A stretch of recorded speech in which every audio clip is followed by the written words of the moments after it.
Okay, can everyone hear me?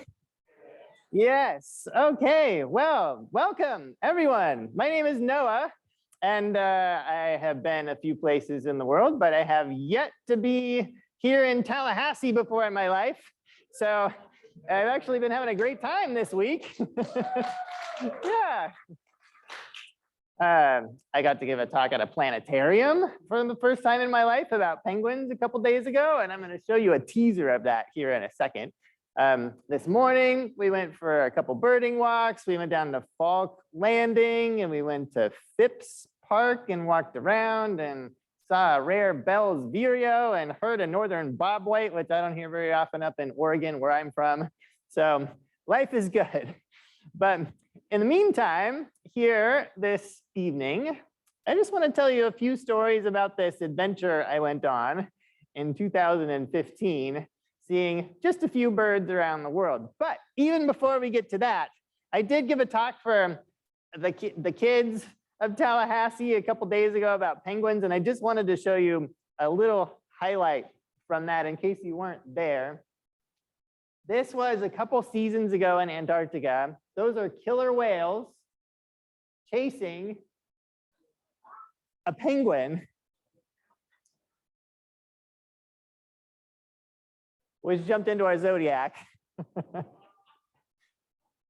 So it was very exciting. We saved this penguin from a pod of orcas that were, and they're still following the zodiac as we're motoring away. The orcas are like, we know the penguin's in the boat, but they're not going to attack a zodiac with people in it. So we were safe inside there, but you can see them coming after. So then the question is, well, okay, now what? You have a penguin in your boat. What should you do with it? Never been in this situation before. Do you kick it out into the ocean and fend for itself, or do you take it somewhere else? Well, we did have this penguin in our zodiac, which was very amenable. So it stayed for quite a while, and we were taking photos, and it was showing off all its best angles. And then we saw in the distance all these other penguins sitting on an iceberg nearby. And I was like, well, I wonder if we take it over there, maybe it'll go jump on the iceberg and it won't have to go back in the water, where this particular penguin was trying to get away from a leopard seal that was trying to attack it. So we got over closer and closer, and this penguin seemed to catch on to the idea. And then, nope, there it went. So the moral of the entire penguin talk was, if you ever have a penguin in your zodiac, just go find a bunch of its friends on an iceberg and give it a taxi ride over nearby, and maybe you can rescue it. But moving on from Antarctica to the whole rest of the world, because there are a few other species of birds sharing this planet with us, I wanted to start up by showing you this picture of a sword-billed hummingbird. I think this is the bird in the world that has the longest beak to body ratio. It's specialized on those long hanging tubular flowers in the mountains of South America. So you can see them in Peru, Ecuador, Colombia, if you ever travel down there. But I think my favorite feature of the sword-billed is actually the color of its feet, which are bubblegum pink colored if you look closely enough, which is quite unusual in the hummingbird world, and I just think extremely cute for this long-beaked hummingbird of the Andes. All right, so you know how when you're traveling to a foreign country, they always give you this little piece of paper on the plane as you're coming in for a landing before you arrive, right? This is an immigration form. I've filled out quite a few of these immigration forms over the years, so I can tell you from personal experience. For some reason, almost all immigration forms have a spot on them for occupation, which I don't really know about each and every one of you, but sometimes I have kind of a hard time describing myself and exactly what it is that I do in one concise word in 20 letters or less. So I've written all kinds of things on these forms over the years. For a long time, I was just putting writer, which I figured was a nice, suitably vague, all-encompassing term. And that was until it was April of 2015, when I came down for a landing in the country of Jamaica. And I walked up to the immigration counter, and the guy read my form, And then he looked up and he looked deep into my eyes and he said, well, what kind of a writer are you? And I was kind of taken aback. I'd never been questioned like this. So I said, well, I write books.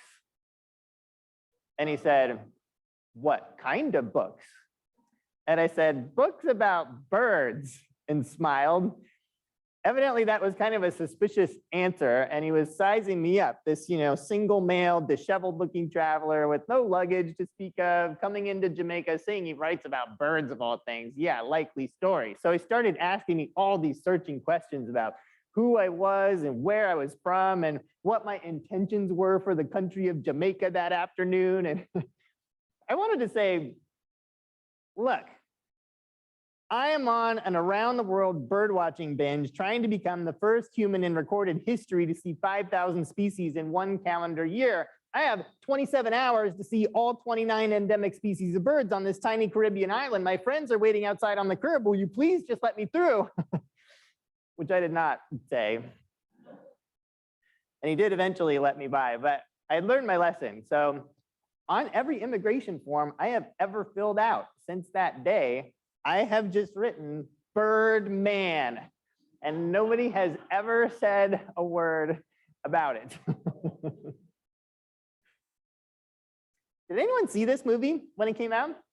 Yeah, a few of you. If you haven't, put it on your Netflix list. It's a 2011 Hollywood flick starring Jack Black, Owen Wilson, and Steve Martin playing bird watchers.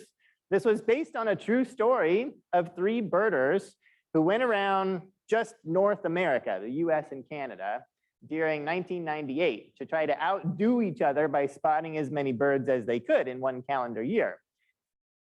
But the idea of a big year actually goes back quite a bit further than that in the birdwatching scene.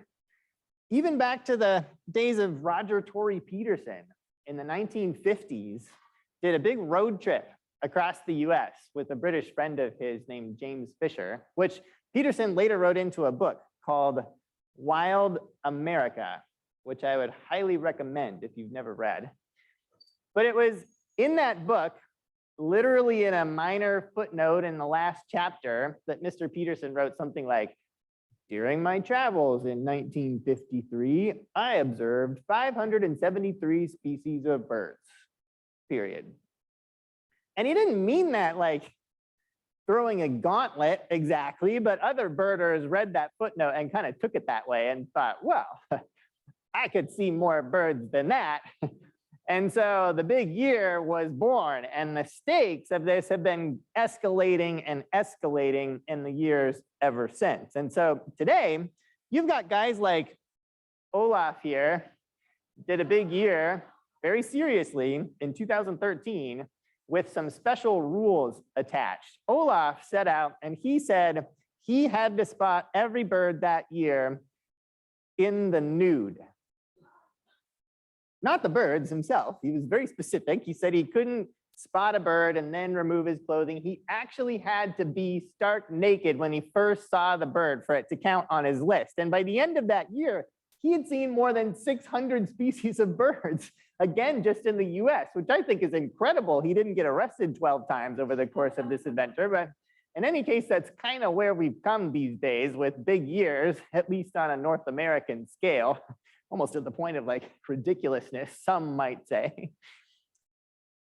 However, no one had ever really taken this concept and applied it properly, I thought, to its logical extreme, which, if you think about a bird's eye view of the world, makes rather a lot of sense because, of course, birds are the ultimate international citizens. They don't need visas and passports and immigration forms and all the rest of it. This is how birds see the world that we live in. And so if you want to do a big year from a bird's perspective, you almost have to take on all of planet Earth to do it. At least that's kind of what I have always thought. There was some precedent for this idea. In 2008, a pair of British twitchers, as they call themselves across the pond, set out on a few birdwatching trips throughout that year, and they ended up having spotted 4,341 species by the end of the year, out of the 10,500 or so total number of birds that are recognized these days. That was good enough for a new world record. They wrote up this travelogue, The Biggest Twitch, and I read it, and I got to the end, and I guess kind of like all those people who read Peterson's book in the 1950s, was inspired and also said, well, I could see more birds than that if I really put my mind to it. I mean, they spent like 3 months out of their year just in the continent of Europe, and there were all sorts of other strategic. So anyway, I had this idea, but personally, I think I came to this trip through a somewhat more circuitous route. And for me, it all really started the summer of 2011, incidentally, the same year that Hollywood movie came out. I was off on a whole different adventure, hiking the entire Pacific Crest Trail, which is a 2,650-mile route that goes from the border of Mexico through California, Oregon, and Washington up to Canada. That's a whole different story. But I will say, when you spend 4 months literally wandering through the woods all day, every day, much of that time on your own, at some point your mind kind of starts to wander as well. And you start thinking of increasingly crazy ideas when you're out there in the forest. And I started thinking about, well, what's the next great adventure going to be? And I thought about big years, how fun it might be to do one at some level, and world big years. And so that escalated in my mind. And by the time I got up to Canada at the end of that summer, I kind of had this plan sketched out in the back of my mind, just in case the opportunity should ever somehow happen to come up. And then in 2014, I wrote this book called The Thing with Feathers, which is all about bird behavior. And you don't really expect a book of essays about bird behavior to become anything like a bestseller exactly, although it kind of was. It was on the New York Times bestseller list for a while, and it's been translated into like 15 different languages now, and so it went out. And after that happened, I said, well, okay. And I sat down and I wrote a proposal that essentially said, for my next book, I would like to go around the world and look at birds for a year and write a story about it. And I sent this off to publishers, kind of laughing about it. And then Houghton Mifflin Harcourt came back and said, yep, sounds good. In fact, we'll give you an advance up front that should be just about enough to cover the cost of the entire trip. And that's when I suddenly went, oh, crap. So, just in terms of strategy, I knew from the very beginning this was obviously going to be a very international trip in scale, but I did still want to keep it as local in scope as possible. So I made a couple of special rules for myself from the beginning, fully clothed, of course. I said, first of all, every bird I saw would have to be seen by me and at least one other person, which incidentally would give me witnesses for all these sightings along the way, because it's impossible to photograph them all. And all of those other people would have to be locals living in the same country that I was visiting. So no hiring international tour guides to show me around or importing my friends and family from back home to keep me company while I was traveling. This was more about seeking out like-minded bird nerds in all of these far-flung parts of the world, contacting them ahead of time saying, hey, I'm doing a big year. Can I come sleep on your couch for a few days? And do you want to hit your local hotspots? So this, for instance, is just a group of some of the birders who took me out for one morning in northern Borneo. When I showed up there, the whole Bornean Bird Club came out, and this was fairly representative. By the end of the year, I would have met literally hundreds and hundreds of different birders in all of these spots all along the way. I had learned a few lessons about packing light from hiking the PCT, so I applied those to this trip as well. And this is pretty much everything I took for an entire year on the road. I went down to REI and I got a 40-liter backpack, which you can see there in the upper left-hand corner. That's small enough to put under the seat of an airplane. And I told myself, well, if it doesn't fit in here, then I guess I don't need it this year.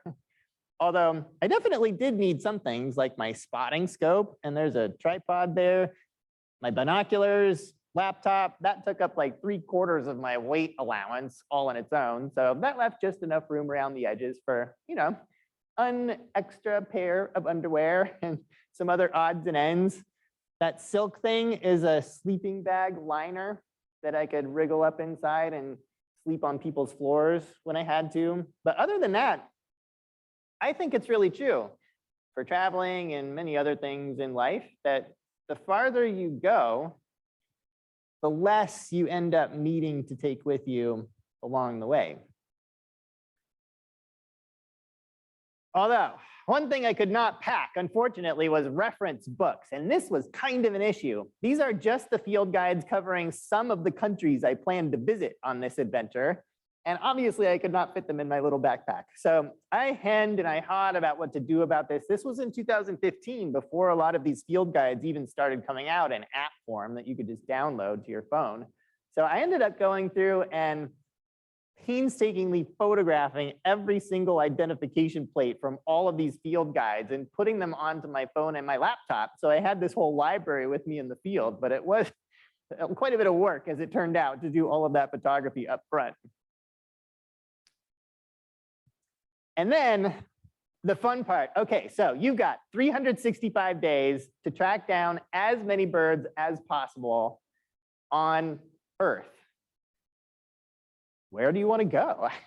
I remember as soon as I knew that I was going to do this, I got that book contract about 6 months out in August, and I was going to start on January 1st. I laid out a world map on my living room floor, and I started just enthusiastically putting down dots on all of the priority A-list spots I absolutely could not miss. And after about a couple of hours of happy daydreaming, I realized that just to get to those spots I had already marked was going to take me about 10 years at the rate I was going. It turns out 1 year is a remarkably short amount of time to try to cover this much territory. So I had to be pretty strategic about prioritizing the places with the highest diversity of species, of course, which tends to be in the tropics, but also not forgetting about places with lots of endemic species that you can't see anywhere else.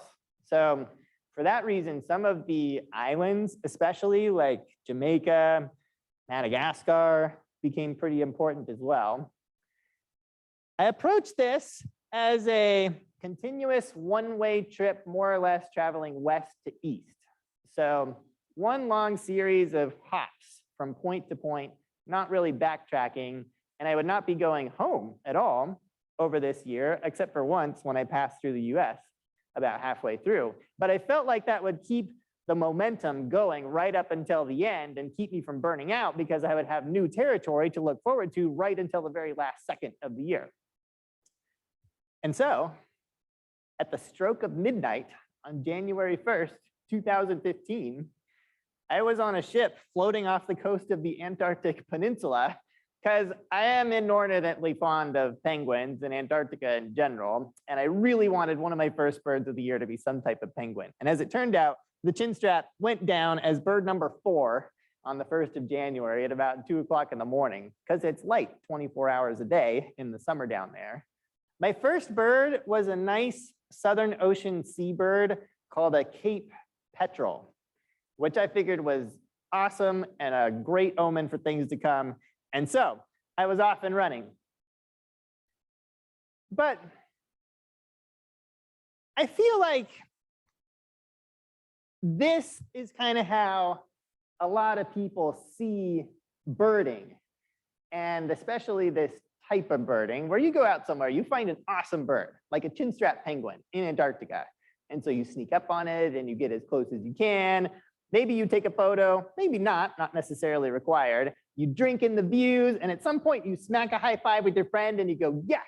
And then you go, check. And you turn around, and then that awesome bird just becomes one more notch on your list. And I guess by kicking things off in Antarctica, which probably strategically speaking was just about the worst possible place. There's only like 20 species of birds on the entire continent down there. I wanted to make this somewhat subtle statement from the beginning that, yeah, my goal was to find 5,000 birds this year. That was the motivation behind it.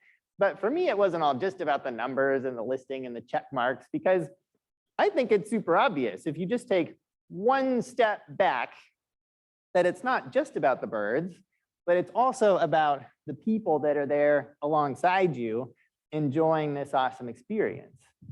And if you take another step back, it's also about these amazing places and environments and landscapes that you get to visit when you're looking for these birds. I mean, like this massive sea ice in the Weddell Sea of Antarctica. There are some penguins in this picture right there for a sense of scale. So yeah, it was about the birds. It was about the people, the places, the adventures, the misadventures, the foods, the cultures, just everything that goes into a big trip like this. That's why I wanted to do the big year from the outset. Now, having said that, after a full week in Antarctica to kick things off, I still had to find 4,987 more species to make it to my goal. So I did kind of have to hit the ground running when I got to South America and start working my way north from Argentina to Chile, various parts of Brazil. And by mid-February, on Valentine's Day, I had made it to central Peru. And that afternoon, on the 14th of February, I got higher than I've ever been anywhere in my entire life. This is at a place called Ticlio Pass, which is at about 16,000 feet above sea level. And it started that morning in Lima, which is at sea level. So I had a pretty killer altitude headache by the time this photo was taken, but it was well worthwhile because the birds of Peru are insane, diverse, just so many species that I'd never seen before. And I plan to spend the next couple of weeks birding all around the country. But this gentleman, whose name is Gunnar, he is a Swedish birder who moved to Peru decades ago just because he wanted to be immersed in the bird life of this amazing tropical country. And as far as I can tell, he's pretty much flourished there ever since. In fact, when I first sent Gunnar an email just asking if he might be available for a few days to take me around, he immediately replied with one sentence in all caps that just said, "I am your man," with like 10 exclamation points. And when I arrived, I realized he always wears this hat, again in all caps, embroidered across the front, "More birds." So I figured he probably was. We had some adventures together in Peru. We went to the rainforest in southeast Peru during the height of the rainy season, and it just never stopped raining on us the whole time we were there. I got a case of chiggers on my feet, which was super itchy for a while. This bus hit a tractor. Incidentally, on the same day, I came down with a severe respiratory flu, which was kind of a bummer there for a couple of weeks. We had another bus get stuck on a bridge, and that delayed us for several hours while they tried to figure out how they were going to deal with it. We had a dead battery in a driving rainstorm on the edge of a cliff in the absolute freaking middle of nowhere. And once we got that sorted out, there were several flat tires. We had to get towed out of the mud multiple times after getting stuck trying to get up Manu Road during the rainy season. There was a landslide had taken out the road. People had been sitting there for 3 days, cooking their dinner on campfires, waiting for the heavy equipment to arrive so that they could get through. And we actually timed it pretty well. We only had to wait like 3 hours before they cleared a path and we were able to get through, only to see that there was another landslide several kilometers farther up the road. And it didn't even matter at that point because an agricultural workers strike had shut down the highlands that we wanted to visit. And so it was on to plan X or Y or Z or whatever comes after Z.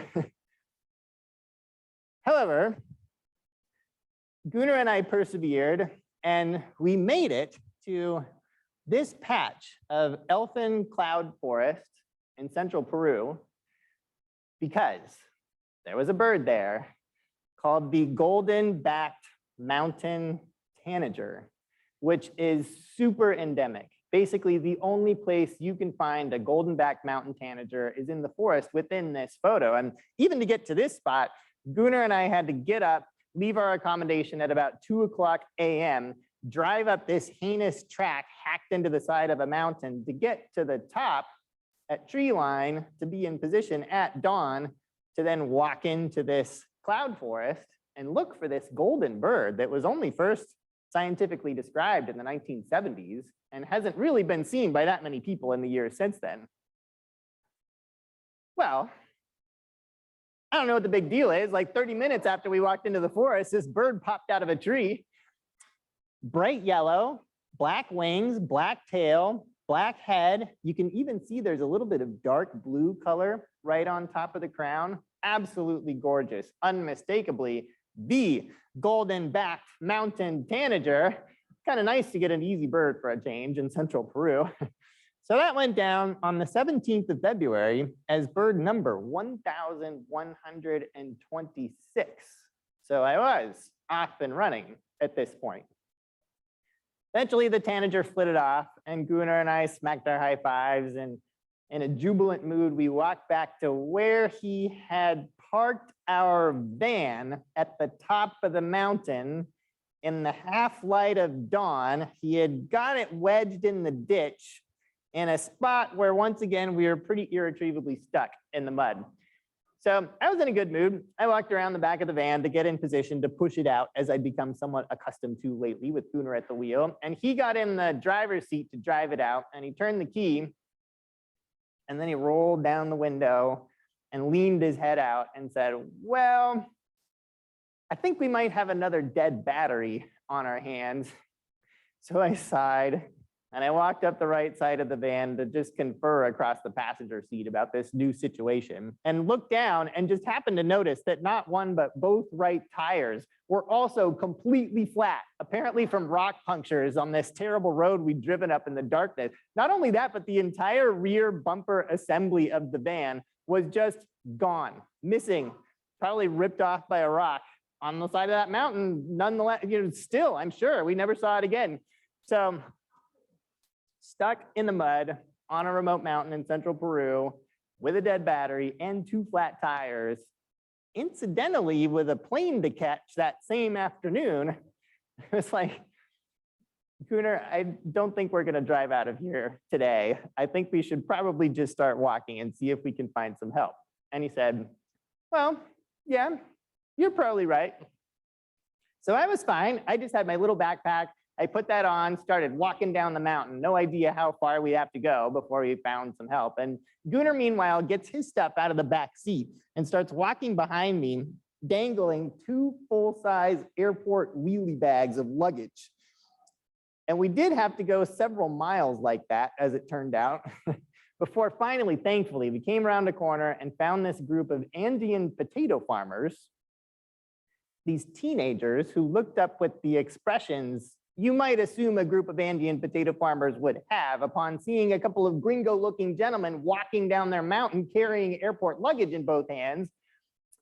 But Gunnar did not miss a beat. He put down one of his bags and he unzipped it on the spot to show that it was completely stuffed, full of fresh oranges.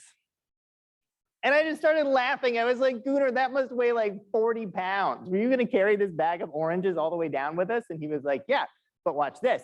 And he started tossing the oranges out to all the farmers, whose expressions then lit up. All activity ceased. We sat down and had an orange eating powwow with them before they popped back up to their feet and said, well, who wants a ride? So a 17-year-old named Rolando drove me all the way down the mountain on a motorbike just to get to the airport in the nick of time to walk up to the counter and have the gate attendant look at us with a big smile and say, your flight has been canceled.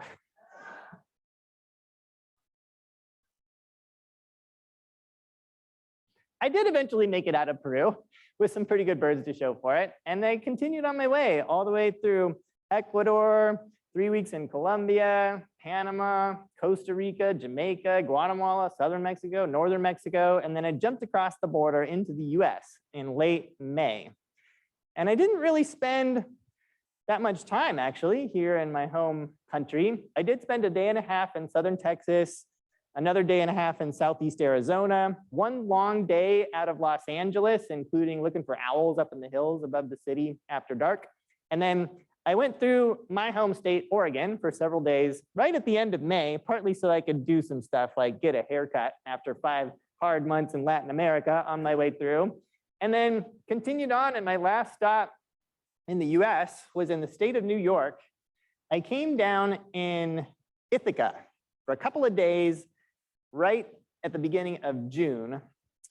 And I wanted to see some of my friends there from the Cornell Lab of Ornithology, including this guy whose name is Tim. And he had volunteered to take me around for a whole day outside of Ithaca to look for, some common local birds in New York that I hadn't seen yet during the year because I hadn't been to New York yet, and he gets to see all the time. So we were out there ticking off stuff like upland sandpipers, and I think we were actually looking for an American black duck that afternoon, which, I mean, honestly, in the state of New York in the summer is kind of a trash bird. It's kind of like mallards are in a lot of the rest of the country. So Tim, I think we can probably find a black duck for your list sometime today. So we're out there.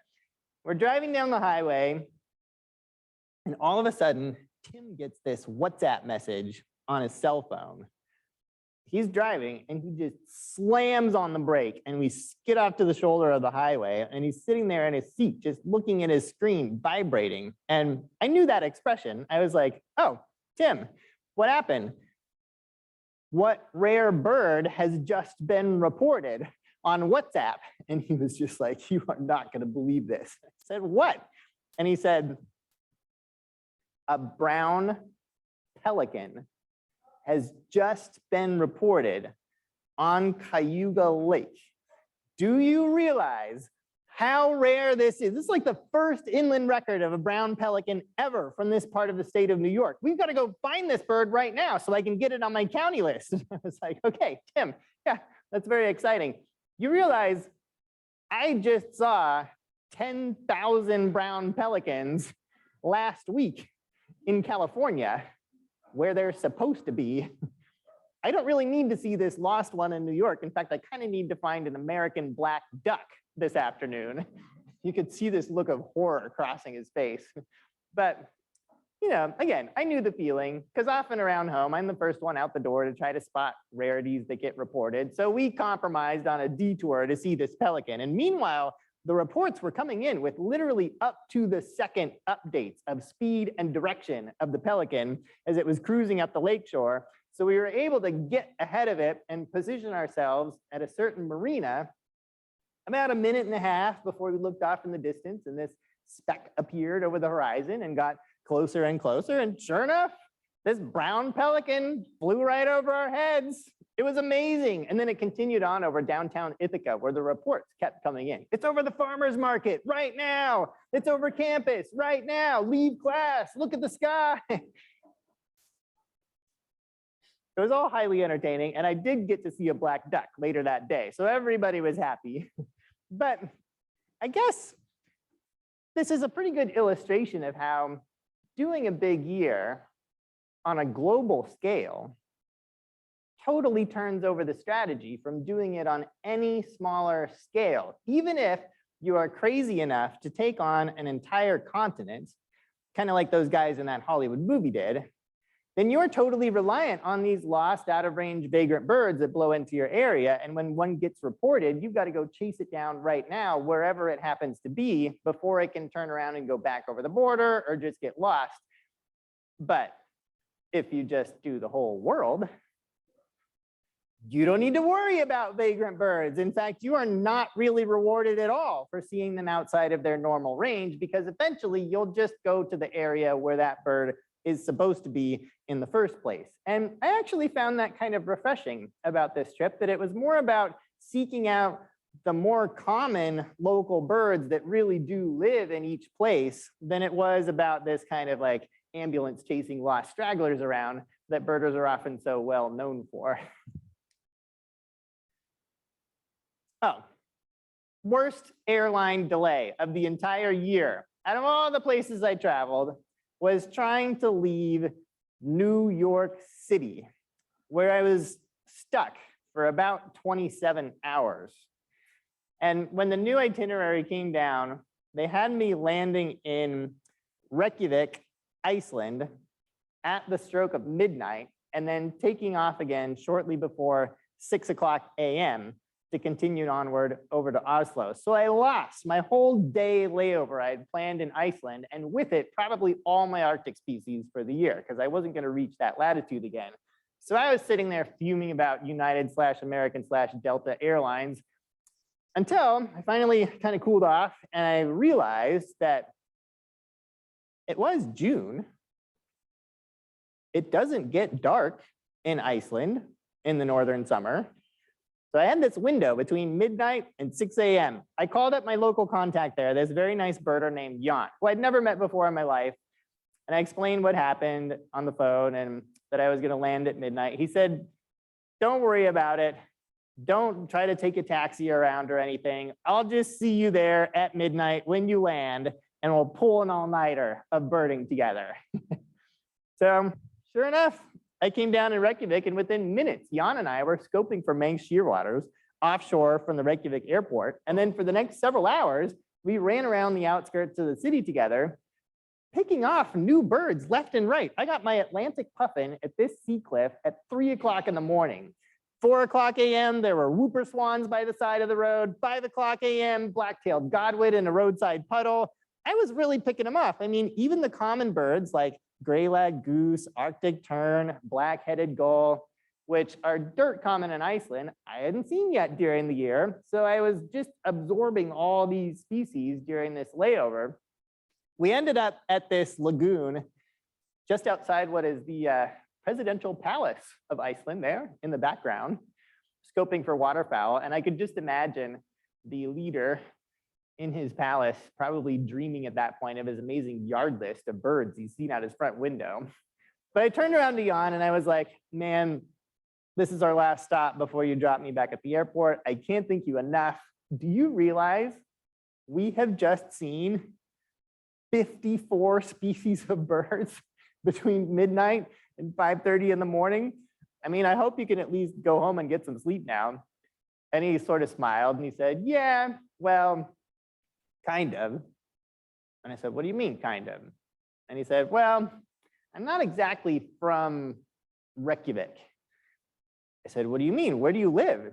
And he said, well, I actually live up toward northern Iceland. So I had to drive for about 5 hours just to come meet you at the airport. We've been birding together. Now I'm going to drop you and then sleep here in the parking lot about an hour in my truck before I need to turn around and drive 5 hours back home because I'm actually due back at work this morning.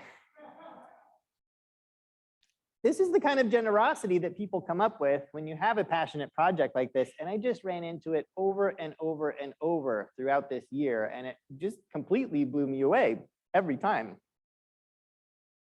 So, not having slept myself at this point in about 36 straight hours, what with all the various airline delays involved, I took the short connection from Reykjavik over to Oslo in Norway, where I met my next contact, this very nice Norwegian birder named Bjorn in the Oslo cemetery, actually a pretty good birding spot. And it was kind of like swapping in fresh horses for the postal service or something at this point, because of course Bjorn was very well rested and he was not about to let me miss any birds on his home turf, which would reflect poorly on his own bird watching ability. So his plan for the two of us for the next 4 days in central Norway, where it also does not really get very dark in midsummer, was that we would drive around together all day and pick off amazing birds like breeding Lapland longspurs up on the mountain slopes, which were just melting off with the spring snowpack. And then whenever it started to get sort of dusky around 11:30 p.m., in Norway, according to common law, you are allowed to camp anywhere you want, even on private property. So he just brought along a couple of sleeping bags. We'd throw those down wherever we dropped at the end of the day, catch a couple of hours of rest, and when the sun came back up at 1 o'clock, 2 o'clock in the morning, we'd get back up and keep going. And after 4 more days of that, I was about ready to say, I need to go to a country where it gets dark. I am going to die. This is not sustainable. I'm hallucinating birds.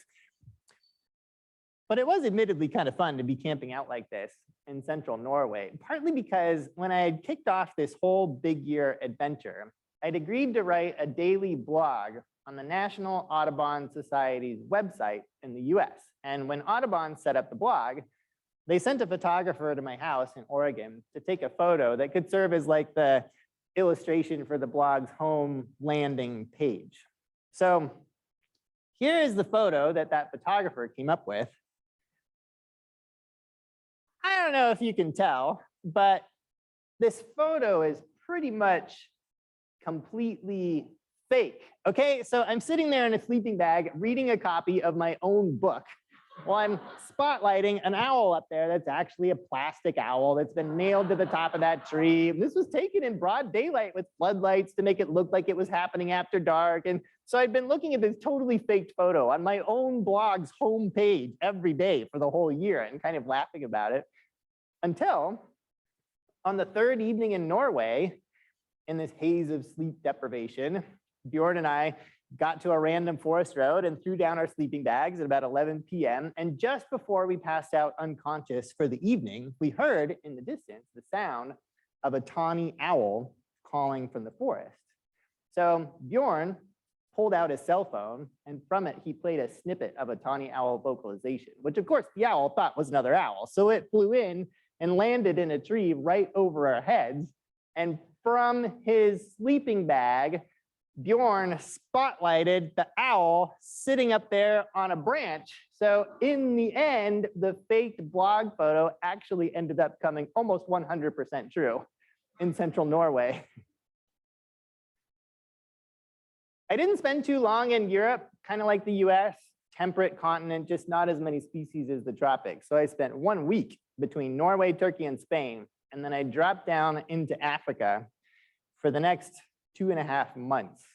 And for me personally, I think Africa was probably the most exotic, foreign feeling part of this whole adventure. It was the only continent that I'd never personally been to before I set out. So the landscapes changed, the cultures changed, the wildlife changed dramatically all of a sudden. Besides birds, you've got all these other animals around all the time, which is super cool. Sometimes a little distracting when you're looking for little brown cisticolas in a bush. But I mean, it was amazing to get sightings of like the big cats. I ran into lions in a bunch of different places. I came face to face with this leopard in Kruger National Park in South Africa. And I got to watch cheetahs hunting out on the Serengeti grasslands of northern Tanzania. This is like stuff you see in nature documentaries on TV. Of course, when you're looking for birds, you end up seeing everything else that's out there along the way. In fact, I found, especially on these safari legs in East and South Africa, that it was often the groups of birders who ended up seeing more of all the other wildlife than the people who are only out there looking for the big obvious stuff in the first place, if that makes any kind of logical sense. But I was legitimately looking for birds. So, you know, the elephant is at the water hole. I was pretty excited about the fish eagle perched above its head. And the buffalo comes toward you. I was pretty excited about the yellow-billed oxpecker clinging to its back. The birds use the other animals as habitat in Africa. This doesn't really happen in other parts of the world. So you've got like jacanas sitting on top of hippos and all kinds of craziness. Sometimes though, birds will stop traffic all on their own. So this is a southern ground hornbill crossing the street, again in Kruger National Park in South Africa. And I started noticing something else on safari, which was that I'd be out there with a group of birders looking for birds, and we'd spot something amazing, like say a giant kingfisher sitting next to the road. Biggest kingfisher in the world, twice as big as our belted kingfisher here in the US. Puts other kingfishers to shame. So we'd stop, roll down the windows, be checking it out, drinking in the views, taking photos, smacking high fives, as you do. And then after about a minute and a half, you would turn around and there'd be like 15 other safari trucks parked bumper to bumper behind you, all of them wanting to know where the lion was that you were so obviously excited about. And as soon as they realize you're looking at some bird in a bush, there'd be like these expressions of disappointment and disgust that you'd wasted precious seconds of their vacation, and they all drive off in a big cloud of dust. And it's got to be kind of an issue after a while. So the birders I was with and I came up with a solution to this issue, which was that anytime someone parked behind our bumper, we just roll the window down, and we had a copy of the paper field guide to birds of that area with a big unmistakable picture of a bird on the front cover. And we just waved that out the window at them, and they'd see it, realize we were birding, and leave us alone. We called that maneuver flipping them the bird.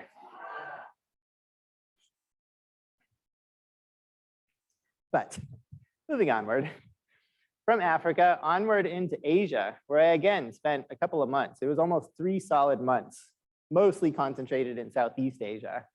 I was really impressed all over Asia, not just with the birds, but with how many birders there are in many of these countries. And this has really happened worldwide, but especially in some parts of the world, including Asia, that just in the past 10 or 15 years, birding has really taken off from something that almost didn't exist a couple of decades ago until something that's become quite popular, especially among photographers and other ways to embrace it. So all over Asia, the word had started to kind of spread about this guy who was doing a big year. So I'd email one guy, make plans to go birding. He'd show up to pick me up with like all of his friends along for the day as well. And I was going around with these posses of birders everywhere that I went. It was like this birding party from one country to the next, which was really fun. This was in Taipei. I got picked up by this group of birders, and they had already decided where they were going to take me. They said they were going to take me out to see a celebrity of their own right outside city limits.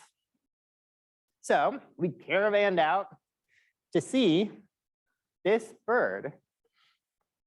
This is called a Siberian crane.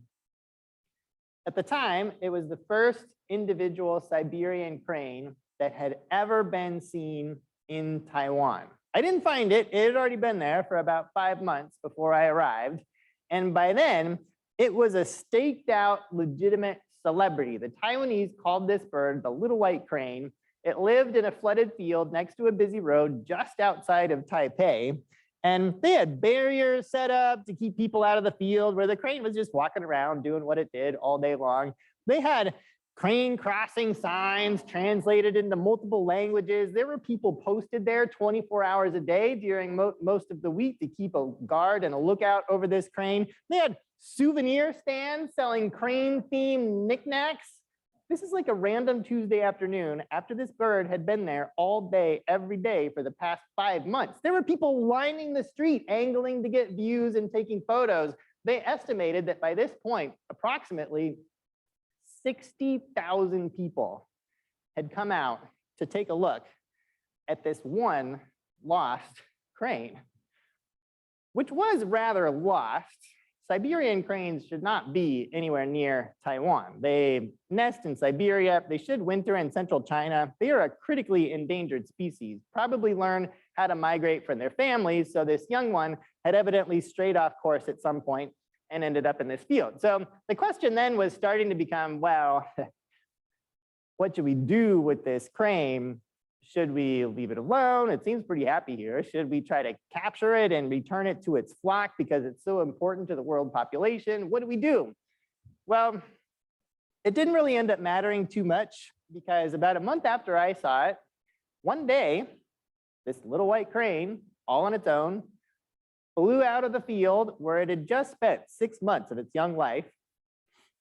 It came down later that evening to take shelter, somewhat disoriented, in an urban subway station in Taipei, where it was on live news, television, prime time, with all the news trucks parked outside. They didn't do anything. They left it alone. The next morning, it took off again. And this time, much more purposefully, it seemed, it flew straight out to sea and disappeared over the horizon. And so no one really knows if this crane made it back to its flock somewhere, or it's even still now wandering around from one island to the next. My last country of the year was planned to be Australia, and I came down first in the city of Cairns, which is on the East Coast. And there I met a local birder named Del and a reporter from the Cairns Post newspaper who had come out with us because he wanted to write an article about the impending end of the big year. It was now December. So this reporter was asking me all these questions that day about like, what bird do you most want to see in Australia? And I said, well, I've never seen a cassowary before. I'd really love to find one, but I don't have a good spot. And he was like, oh, okay. He wrote that down in his notebook. The next morning, the headline in the paper was something like, birdwatcher wants to break world record with a cassowary in Cairns. It's like, well, I've already broken the world record, but I would like to see a cassowary. Later that morning, I got a phone call because my number was also in that article. And this guy came on the line and he said, hey, I read the paper this morning. Have you seen one of them cassowaries yet? And I said, well, no. Do you know where I might be able to find one? And he said, well, yeah, I've got a cass and a couple chicks. Likes to hang out around my backyard. I mean, I guess you could come over if you want to. I said, hold it right there. I am on my way. And Del and I jumped in the car and we drove up to what turned out to be this beautiful property in the tropical forest overlooking the city of Cairns, where this very nice gentleman met me in his front driveway, guided us around back, where lo and behold,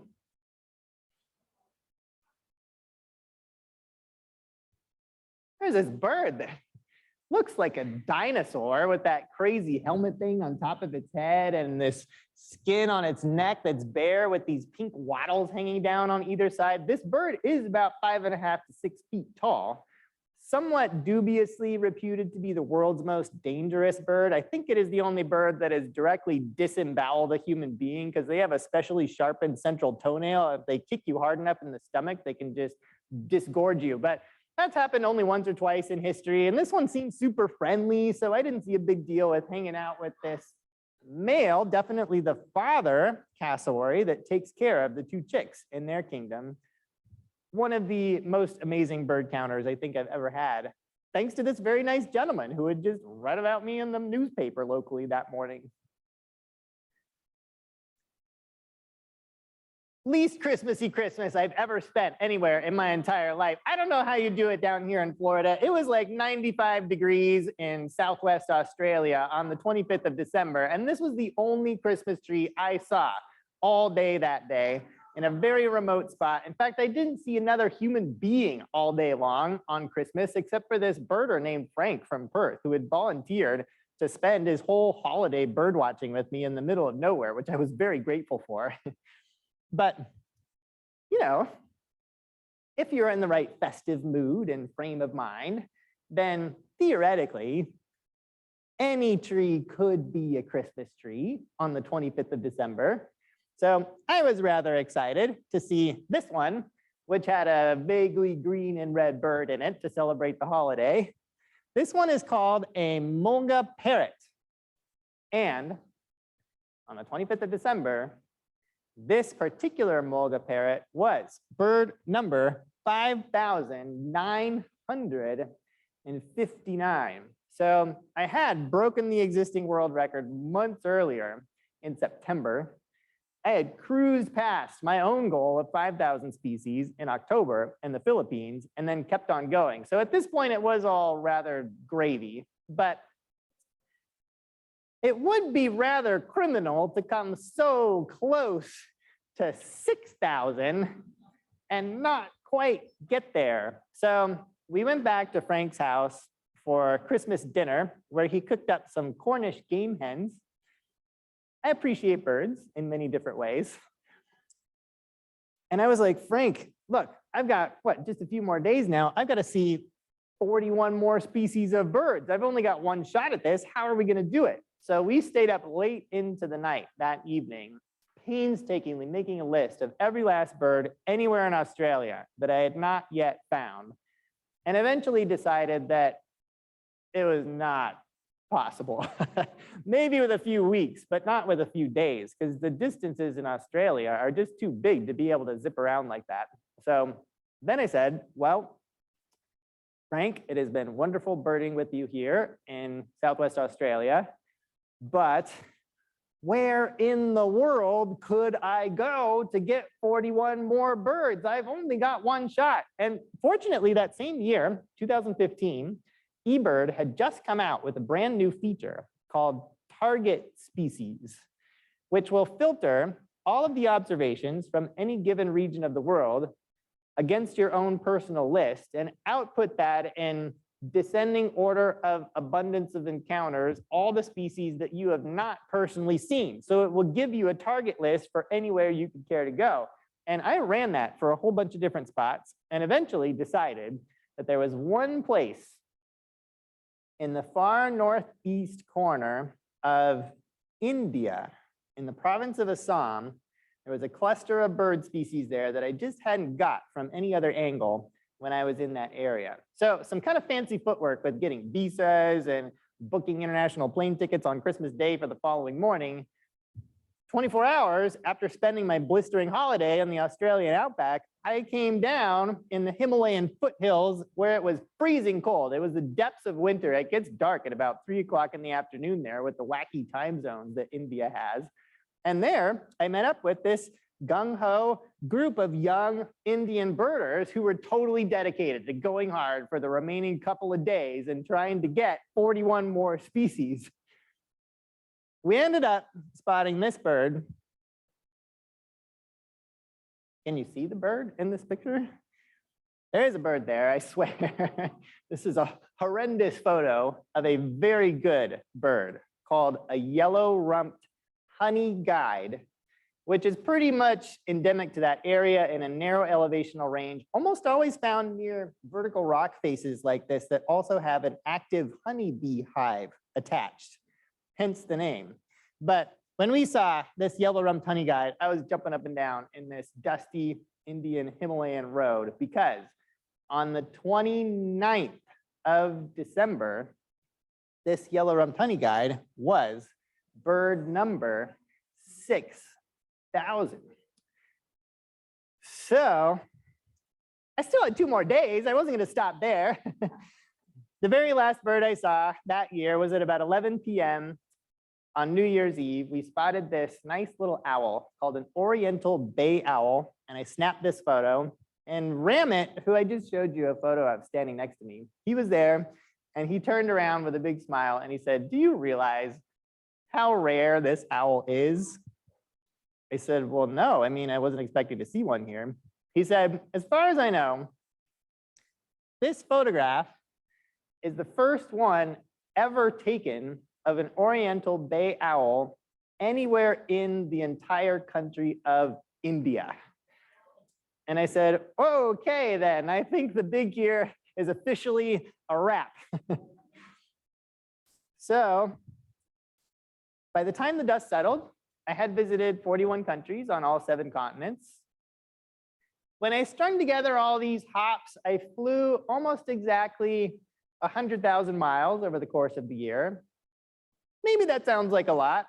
It's like 4 round trips from here to Australia and back.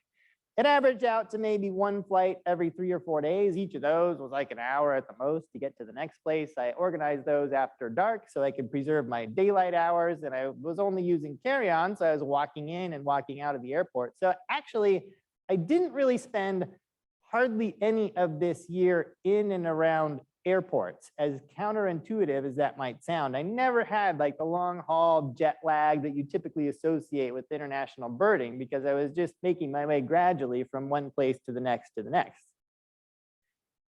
I think I spent about $60,000 US on the whole trip, all expenses included, all of the travel, accommodation, food, local guides in different places. Again, that might sound like a lot. That might sound like not so much. I mean, to me, I think it kind of goes to show travel, like many other things, is a priority. Would you rather have a nice new SUV in your driveway at home, or would you rather go to 41 countries over the course of an entire year? These are literally the choices that all of us make on a daily basis, whether it's consciously or maybe more subconsciously much of the time. When I finished this year, I was pretty much a bird watching machine at that point. Having spent a whole year memorizing species names and field marks, I was a library of the birds of the world.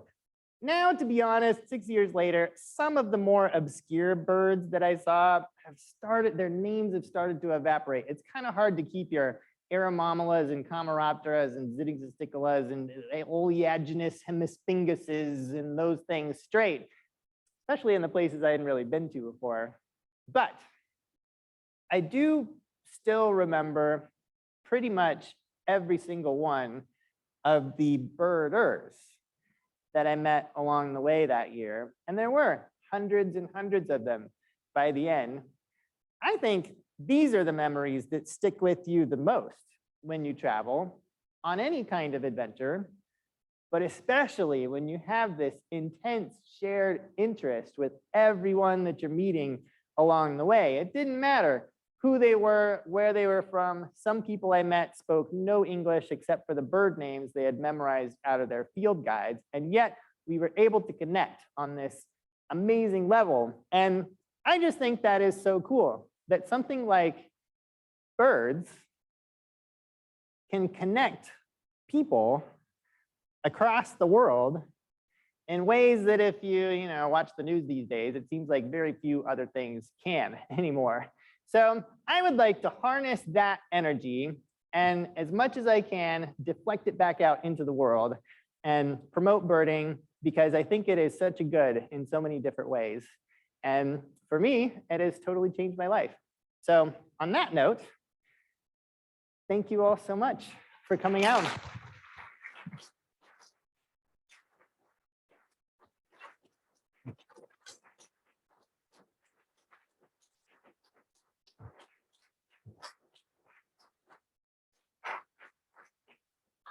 I think we do have time for just a couple of questions. If anyone has any questions about birding or travel, where babies come from.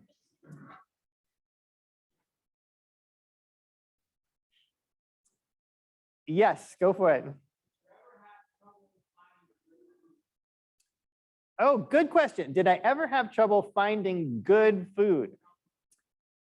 Healthy food. Wow, those are two different things.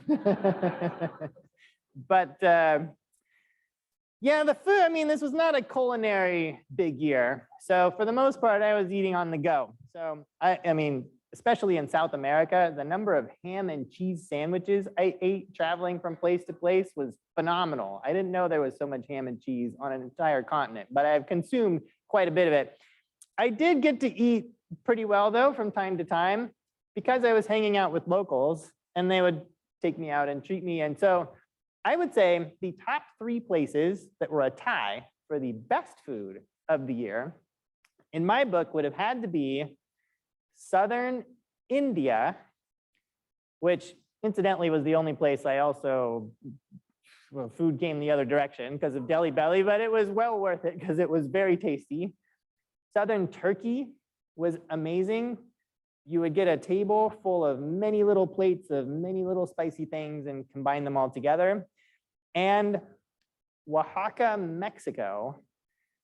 I'm biased. Mexican food is my favorite food in the world anyway, but Oaxaca was incredible. I mean, their various moles are like the equivalent of the endemic bird species of the state of Oaxaca. And just, if you ever get to go, eat well while you're down there. So I did get to sample along the way some delightful meals and snacks.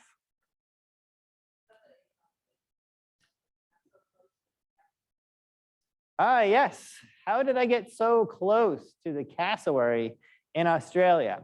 Well, I think this guy who invited me up there had some kind of relationship going with this cassowary in his yard. I don't know if he was feeding it or just, making a nice habitat, or if there was fruit falling from a tree that it was eating back there, but it was remarkably unafraid of people, and not like in an aggressive way either. So we got closer and closer to this thing, and he was like, yeah, you can probably walk up to it and pet it if you want. I was like, no, I'm not gonna go that far. But it was pretty amazing to see that bird up close. Yeah.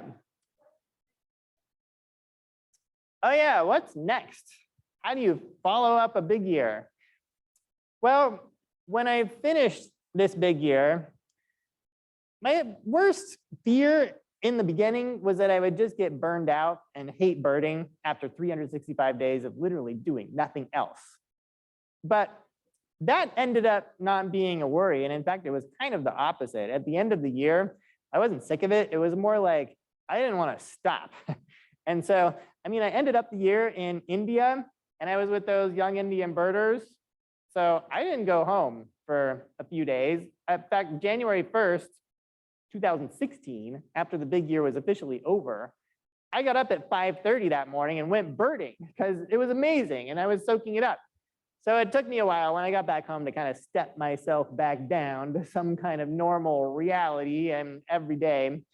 But then I spent the next year writing a book about this whole adventure called Birding Without Borders. We still have a few copies left, I believe, here. So if you'd like a signed one, you can see me on the way out, and I'd be happy to. But that launched me into new horizons and adventures. So now I'm working with National Geographic on various projects. I've authored several books with them now. One is a backyard guide to the birds of the US. One is a book called Birds of the Photo Ark, which I wrote the text for, and it's with photos by a guy named Joel Sartori, whose project is called the Photo Ark. And you should look him up if you've never seen his work before, because it's pretty cool. Oh, he came here as well. Oh yeah, that's awesome. Joe, that's his whole other story. And then I also spend a couple months out of each year guiding for expedition companies in Antarctica, as well as the high Arctic. So I just got back a couple weeks ago from 3 months in Antarctica, working this time both as a guide for tourists and for another month or so as an onboard scientist doing penguin censuses. And then I'll be headed up to the Arctic. Yeah, a couple people right here were with me in Antarctica on one of those trips. This is the first time I've seen you two since then. So that is very cool. And then I'll be headed up to Svalbard and Greenland and probably the Canadian Arctic this coming summer for some more similar expeditions up there. And then just more projects on the horizon that I have some ideas about in the future. So I think it's really cool that you can grow up as a birder, just wanting to go see birds and being excited by them. I first got into birds when I was in 5th grade because my teacher put a bird feeder on our classroom window, and that hooked me pretty much forever. And it's gone from there, and it's turned into a career and something that you can actually make a living at pretty well. And who knows in another 10 or 20 years where this will all lead, but as long as it stays interesting, I'm loving every minute of it. Yeah. Ah, yes. Has anyone tried to break my world big year record? Yes. In fact, the very next year, 2016, a young Dutch birder, almost my age actually, I think was kind of inspired by this whole trip, and he set out on his own round the world birding tour, very much intending to beat my record. He actually had a blog every day for the whole year. How many birds Noah saw? How many birds I saw. So by the end, he learned from my strategic mistakes along the way and tweaked out a few more. So he actually ended up seeing a couple hundred more birds than I did. So within a year, my record was broken. And that's great. I mean, that's super awesome. That's what records are for. And I'm really looking forward to seeing in the future if anyone takes this challenge on or finds ways to take it in new and interesting directions. Since then, since 2016, no one else has even tried. So we'll see who steps up next in the years to come. Okay, yeah, one last question. Well, what is the holy grail bird for me that I haven't seen yet?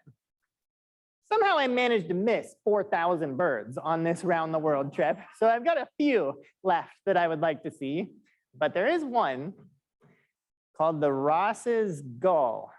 That is a sea ice specialist of the northern Arctic regions. It's a small, dainty gull that has a black necklace around its throat and a slight pinkish color on its chest. At least, so I'm told. I'm not sure I completely believe they exist because I've spent quite a bit of time up there and I have yet to find one.